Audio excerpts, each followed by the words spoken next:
अस्सलामुअलैकुम नाज़रीन। पिछले एपिसोड के इख्तिताम पर हमने देखा था कि गयातू एक खंजर पकड़े बैठा होता है और कहता है ये उस्मान का खंजर है, इसने बहुत ज़्यादा खून बहाया है और अब ये खंजर उस्मान का खून बहाएगा। और आज के हमारे एपिसोड की शुरुआत में आयशा खातून मरकज़ी खैमे में कह रही होती हैं, ये काफ़ी हो गया है गुंदूज़ साहिब, अब मैं मज़ीद इसे बर्दाश्त नहीं कर सकती। सलजान खातून, जिसे आप अपनी माँ की तरह समझते हैं और आपकी बहनें, आप उन्हें कैसे निकाल सकते हैं? गुंदूज़ साहिब कहते हैं ये कबीले की खातिर है, ज़रूरी है ये आयशा, इन्हें जाना होगा और अगर वो रहेंगी तो वो कबीले के अंदर अफरा तफरी पैदा करेंगी। आयशा कहती है क्या आप ये सब कबीले की खातिर कर रहे हैं या अपनी खातिर? गुंदूज़ साहिब कहते हैं आप ये क्या कह रही हैं खातून, तुमने कभी मुझे अपने बारे में कुछ करते हुए देखा है? आयशा कहती है जब से आपने क़यादत संभाली है मैं आपको पहचान नहीं सकी गुंदूज़। आप अपने भाई के पीछे जाने की बजाय वज़ीर की बातों पर अमल कर रहे हैं और अपनी माँ और उस्मान साहब की ख़वातीन को अब कबीले से निकाल दिया है। आप कबीले में मसाइल पैदा कर रहे हैं। गुंदूज़ खड़ा होता है और कहता है तुम मेरी खातून हो, तुम्हें मेरे ख़िलाफ़ खड़ा नहीं होना चाहिए बल्कि तुम्हें मेरा साथ देना चाहिए। आयशा कहती है अगर मैं आपका गद्दारी में साथ देती हूँ तो बाद में मैं इसका हिसाब नहीं दे सकती। जब कल उस्मान साहब आएंगे तो वो आपसे इसके बारे में सब कुछ पूछेंगे, तो ज़रा इसके बारे में भी सोचें कि आप उनको क्या जवाब देंगे। ये कहकर आयशा वहाँ से चली जाती है।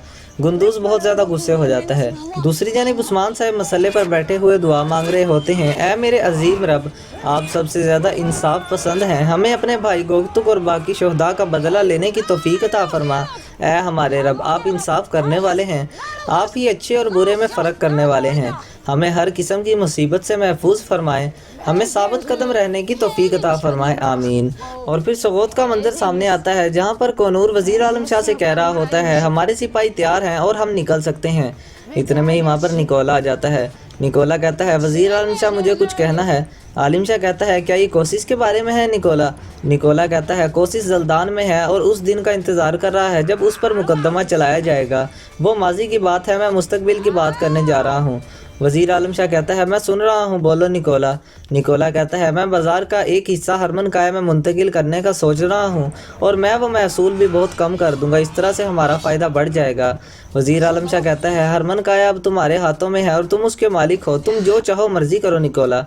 निकोला कहता है मुझे खुशी है कि आप मेरे साथ हैं। वज़ीर आलम शाह कहता है ये कोशिश के हाथों में था तो ये वैरान था, किला और कोशिश दोनों को वही मिलेगा जिसके वो हकदार हैं, ठीक है ना निकोला? निकोला इजाज़त लेकर वहाँ से चला जाता है और कोनूर कहता है कोशिश कुस्तुनतनिया में नहीं पहुंचा है और ये अभी भी हमारे से झूठ बोल रहा है, इसे आप सज़ा क्यों नहीं दे रहे वज़ीर? वज़ीर कहता है हर चीज़ का एक वक्त होता है कोनूर, जब मैं किला लेकर गुंदूज़ साहब को दूंगा तो इसे सज़ा दी जाएगी, अभी के लिए इसे सोचने दो कि हमें इस पर यकीन है और जो चीज़ अहम है वो गुंदूज़ साहब को ताकतवर बनाना है, जिसका हमें भी बहुत ज़्यादा फ़ायदा होगा।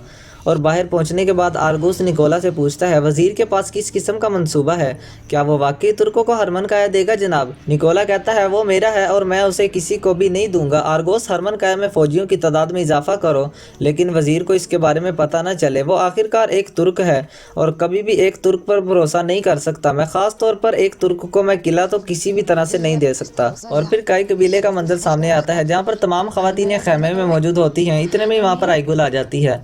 आइगुल कहती है सिपाही और बाकी सब कुछ तैयार है, चलें यहाँ से चलते हैं। बाला खातून कहती है जब तक हमारे सरदार नहीं आते कोई इस जगह को हाथ नहीं लगा सकता। मलहून कहती है हम गुंदूज़ साहब को उस्मान साहब की जगह से हटाएंगे और इस तरह से तमाम ख़वातीन वहाँ से जाने लगती हैं। इतने में वहाँ पर सलजान